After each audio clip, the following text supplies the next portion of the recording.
كتبنا القصايد نفتخر فيك يا حلال، كتبنا القصايد نفتخر فيك يا حلال، نغني طرب على اللحون الحماسية ملازم ومن قدك يا معتاز رفيع الشان، وصلت المعالي والرتب والقيادية، ولا هي غريبة وانتهت مثل العجمة، ولو بالامجاد وهم غير عادية، ويفخر ابوك وانت حر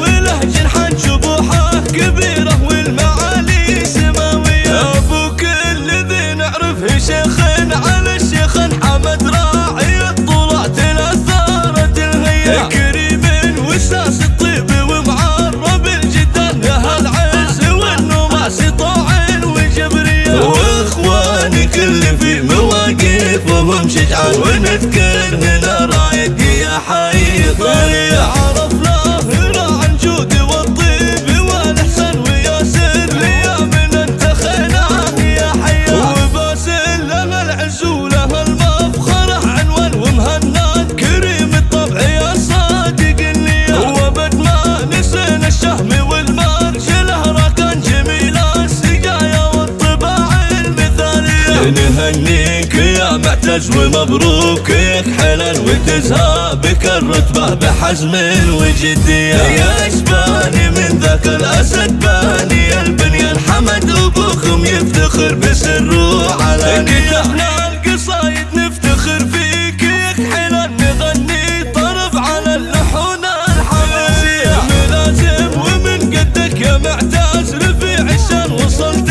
المعالي والرتب والقيادية، ولا هي غريبة وانتهت مثل العجمة، ولو بالامجاد وهم غير عادية، ويفخر ابوك وانت حر